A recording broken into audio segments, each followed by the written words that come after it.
കൊണ്ടു നടന്നത് നീയ ചാപ്പ, കൊണ്ടുപോയി കൊല്ലിച്ചത് നീയ ചാപ്പ. ഇതാണ് ഇന്നത്തെ അപ്പുറത്തു നിന്നുള്ള ക്വസ്റ്റ്യൻ ചോദിച്ചപ്പോൾ എനിക്ക് തോന്നിയത്. സാർ, മഷിക്കുപ്പി സമരം സാർ പറയാൻ അനുവദിക്കണം. പ്ലീസ് ചോദ്യം മാത്രമേ പറ്റൂ. വ്യാജ വീഡിയോ, വ്യാജ ഫേസ്ബുക്ക് അക്കൗണ്ട്, കള്ളപ്രചരണം, അപവാദ പ്രചരണം, ഇതിനായി സൈബർ കോൺഗ്രസ് എന്ന പേരിൽ ഒരു ടീം തന്നെ പ്രവർത്തിക്കുന്നുണ്ട് സാർ. ഞങ്ങളെ പോലുള്ളവർ അനുഭവസ്ഥരാണ്. ഇവർ തെരഞ്ഞെടുപ്പ് സമയത്ത് വിശ്രമമില്ലാതെ ഫാക്ടറികളിൽ നിന്ന്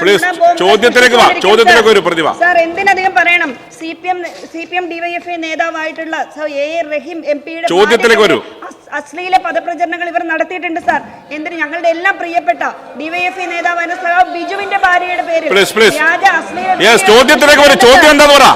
സാർ എന്റെ ചോദ്യം, കോട്ടയം കുഞ്ഞച്ചൻ എന്ന വ്യാജ ഫേസ്ബുക്ക് അക്കൗണ്ട് ഉപയോഗിച്ച് സ്ത്രീകൾക്കെതിരെ അശ്ലീല പോസ്റ്റുകൾ പ്രചരിപ്പിച്ച സംഭവം ശ്രദ്ധയിൽപ്പെട്ടിട്ടുണ്ടോ? എന്ത് നടപടി എടുത്തിട്ടുണ്ട്?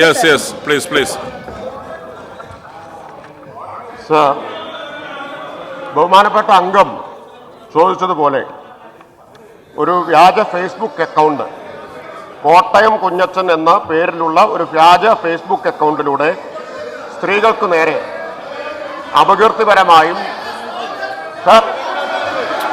അദ്ദേഹം പറയട്ടെ. ശ്രീ എൽദോസ് പ്ലീസ് അവിടെ പറയട്ടെ. യെസ്, അവിടെ ഇരിക്കെ. എല്ലാവരും എഴുന്നേൽക്കണ്ട, മിനിസ്റ്റർ പറയട്ടെ.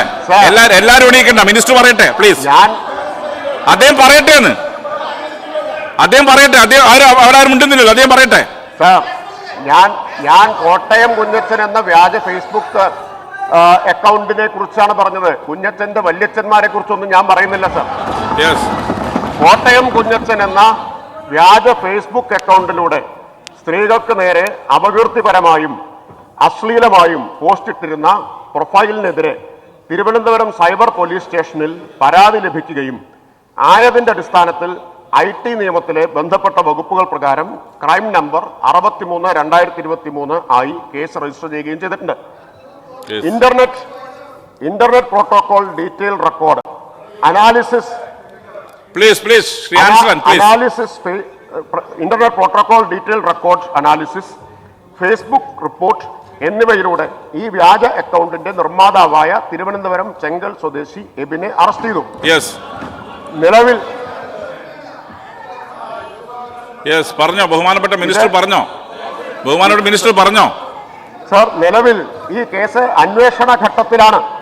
സമൂഹ മാധ്യമങ്ങളിലൂടെ സ്ത്രീകൾക്ക് നേരെ അശ്ലീല പോസ്റ്റുകൾ പ്രചരിപ്പിക്കുന്ന ഇയാൾക്കെതിരെ പാലക്കാട് ശ്രീകൃഷ്ണപുരം പോലീസ് സ്റ്റേഷനിൽ ക്രൈം നമ്പർ 544/2023 പ്രകാരം മറ്റൊരു കേസും രജിസ്റ്റർ ചെയ്തിട്ടുണ്ട്.